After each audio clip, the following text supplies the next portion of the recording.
अब हम आते हैं यूनिट 2 पे, कस्टमर लाइफ साइकिल प्रोसेस।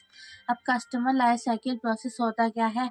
सबसे पहले रीच। देखो मैं एग्जांपल लेती हूँ, जैसे अगर आप कोई लड़का हो, ठीक है, और जैसे आप चिंटू हो, ठीक है, आपको चिंटी अच्छी लगी, तो सबसे पहले आप चिंटी को ढूंढोगे, क्या करोगे? रीच करोगे चिंटी के पास, ठीक है। फिर अब आपको दिख गया एक्विजिशन, अब आप चिंटी के पास जाओगे, उससे बातचीत करोगे, ठीक है, उससे आपने दोस्ती बनाई। फिर आएगा कन्वर्जेशन। अब भाई तुमने चिंटी को भाई बहुत पसंद करते हो, तुमने चिंटी को प्रपोज मार दिया, चिंटी के पास गए, भाई तुमने कन्विंस कर लिया उसको कि भाई तुम भी बंदी बन जाओ। अब वो बोलेगी ठीक है, मेरे को भी तुम पसंद है चिंटू, तो वो तुम्हारी बंदी बन जाएगी। फिर उसके बाद क्या था? रिटेंशन। अब भाई जो चिंटी है उसने एक्सेप्ट कर लिया, अब वो तुम्हारे पास रहेगी ना, तो वहाँ पर रिटेंशन रहेगी। अब भाई तुम्हारी अगर वो बंदी है तो वो तुम्हारे लिए लॉयल भी होगी, तो क्या हुआ? लॉयलिटी। तो यही कस्टमर लाइफ साइकिल प्रोसेस है। सबसे पहले रीच किससे आती है? मार्केटिंग के थ्रू। हमने अपने प्रोडक्ट के बारे में बताया तो रीच आई, फिर एक्विजिशन, फिर हम कनेक्ट करेंगे सेल्स के साथ, फिर कन्वर्जन, फिर कस्टमर को हम कन्विंस करेंगे कि वो हमारा परचेज करे प्रोडक्ट को। फिर अगर कस्टमर को वो प्रोडक्ट अच्छा लगेगा तो वो क्या होगा? रिटेंशन हो जाएगा। फिर क्या होगा? लॉयल्टी आ जाएगी बंदे की। लॉयल्टी होगी ना भाई, उसे प्रोडक्ट पसंद आया तो वो लॉयल रहेगा। अब आता है सीआरएम प्रोसेस। सीआरएम प्रोसेस जैसे हमने भी पीछे पढ़ा, जनरेट ब्रांड अवेयरनेस, किससे? Targeting, segmenting, targeting audience, acquire leads. Leads किससे करेंगे? Acquire through marketing. Convert lead into customers, convert करेंगे हम कस्टमर्स को। फिर provide superior service, driving cross sell and upselling and reference. अब आता है ईसीआरएम। ईसीआरएम क्या होता है? Electronic CRM. eCRM is an integrated online sales marketing and service strategy that is used to identify, attract, and retain an organization customers. eCRM होता है जिससे हम ऑनलाइन बेस से सेल्स करते हैं, मार्केटिंग करते हैं, सर्विस प्रोवाइड करते हैं और आइडेंटिफाई और अट्रैक्ट करते हैं हमारे ऑर्गेनाइजेशन के कस्टमर्स को।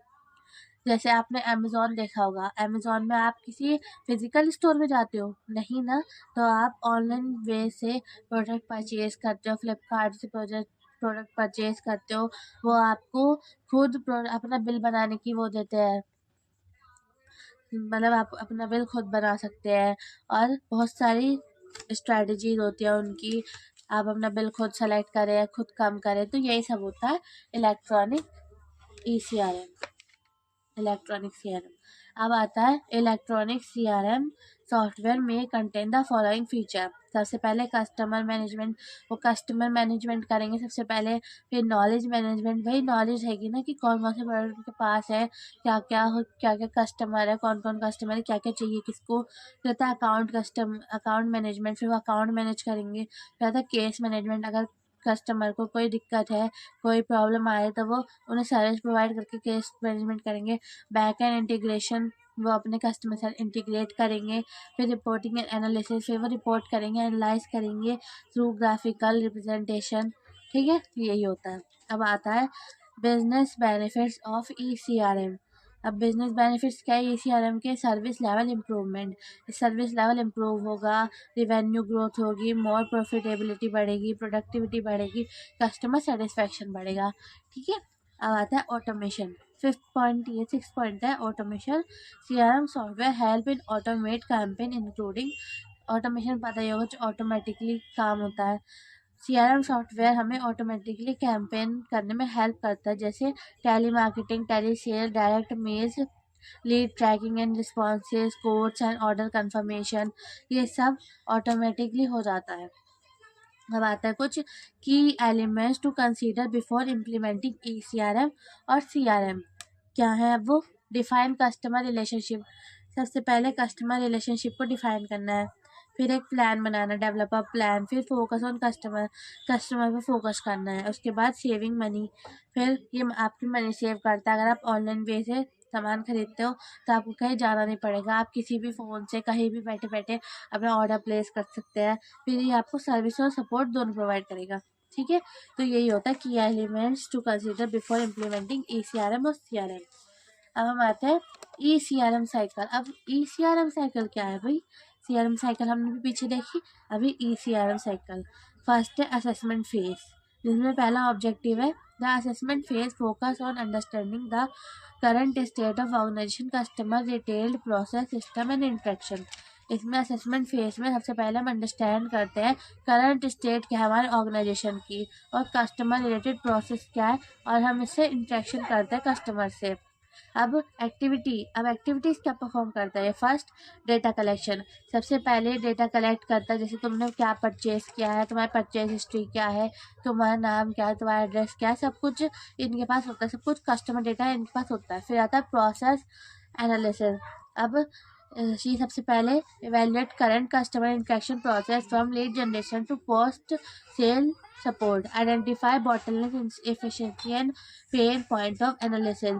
अब प्रोसेस एनालिसिस वो होता है जिसमें वो कस्टमर इंटरेक्शन का प्रोसेस देखते हैं, उसने क्या खरीदा है, वो लीड जनरेट करते हैं, पोस्ट सेल सपोर्ट प्रोवाइड करते हैं, और ये एनालाइज करते हैं।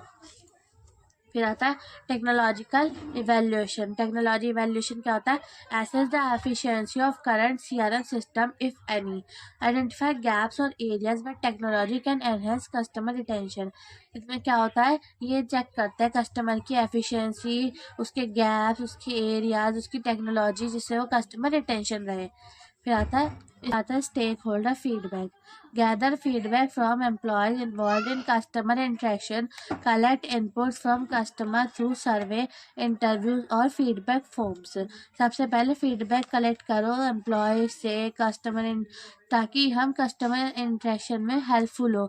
सबसे पहले हम अपने एम्प्लॉय से पूछेंगे क्या तुम्हें ये प्रोडक्ट अच्छा लग रहा है, अगर हाँ तो फिर हम उसको कंसीडर करेंगे, फिर हम उससे सर्वेस करेंगे, इंटरव्यूज लेंगे, फीडबैक्स लेंगे हर किसी से। फिर आता है शॉर्ट एनालिसिस।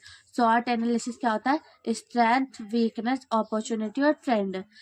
हम ये सब एनालाइज करेंगे कि भाई स्ट्रेंथ क्या है, वीकनेस क्या है, क्या क्या अपॉर्चुनिटी है हमारे सामने, ट्रेंड्स क्या क्या है, ये सब। ठीक है। फिर हमारा सेकंड क्या आता है, प्लानिंग फेज। अब हम प्लान करेंगे, हमने असेसमेंट कर लिया, अब हम क्या करेंगे, प्लानिंग करेंगे। अब प्लानिंग फेज में सबसे पहले क्या है, objective. The planning phase involves developing a strategy or a strategic plan based on insight gained from the assessment plan. Planning phase क्या होता है, हम सबसे पहले स्ट्रेटजी डेवलप करते हैं, उस प्लान बनाते हैं, उसके बाद ही तो हम उसको एग्जीक्यूट करते हैं। फिर आता है एक्टिविटीज इन्वॉल्व। क्या क्या एक्टिविटी इन्वॉल्व है, सबसे पहले goal definition, defining goal of CRM from KPIs, setting a pre defined standard. फिर वो KPI क्या होता है, ये प्री डिफाइंड स्टैंडर्ड को सेट कर लेता है पहले से ही। फिर आता है रोड मैप्स डेवलपमेंट, फिर रोड मैप डेवलप करते हैं। फिर रिसोर्स एलोगेशन, फिर रिसोर्स को एलोगेट करते हैं। ये क्या होता है, गोल डेफिनेशन। फिर आता है हमारा ट्रेनिंग प्लानिंग, फिर हम प्रॉपर ट्रेनिंग प्रोवाइड करते हैं अपने एम्प्लॉयज़ को, ताकि वो अप टू डेट रहे और न्यू टेक्नोलॉजी और ERP मॉडल को समझे। फिर आता है हमारा थर्ड, एग्जीक्यूशन फेज। हमने क्या क्या कर लिया, असेसमेंट फेज कर लिया, ट्रेनिंग फेज देख लिया, फिर आता है एग्जीक्यूशन फेज। ट्रेनिंग ले ली, असेसमेंट कर लिया, अब एग्जीक्यूट कर तो करेंगे अपने प्लान को। सबसे पहले आता है एक्टिविटीज इन्वॉल्व में implementation, execute plan changes in CRM system process and work flows, integrate new technology and tools with existing system.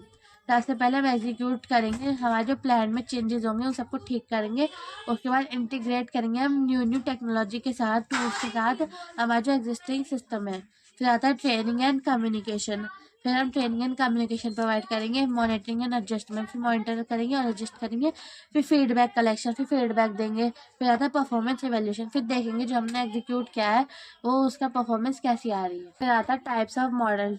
Model 5 type के होते हैं, sales model, marketing model, support and service module, reporting module, activity module. Sales module क्या क्या relate करता है, lead, opportunity, account, contact, order, invoice, quotation. सबसे पहले Leeds, फिर अपॉर्चुनिटी, फिर अकाउंट, फिर कॉन्टैक्ट, फिर ऑर्डर्स, क्या क्या ऑर्डर्स आ रहे हैं, फिर उनके इनवॉइसेज, फिर उसकी कोटेशंस। फिर मार्केटिंग मॉड्यूल, सबसे पहले मार्केटिंग लिस्ट, फिर कैंपेन चालू करो, फिर क्विक कैंपेन चालू करो। फिर सपोर्ट एंड सर्विस मॉड्यूल में case and incidents, knowledge base, resources and resources group, service with represent entire service of organisation. फिर सर्विस कैलेंडर। ठीक है, सर्विस में यही था, सपोर्ट और सर्विसेज में। अब रिपोर्टिंग मॉड्यूल क्या होता है, इसमें हम रिपोर्ट करते हैं, हम अपने मीनिंगफुल डेटा को रिप्रेजेंट करते हैं। फिर आता है एक्टिविटी मॉड्यूल, एक्टिविटी मॉड्यूल में phone calls, email, task, opportunity letter, camp, service activities. ये था हमारा एक्टिविटी मॉड्यूल। फिर आता है CRM process for marketing organisation.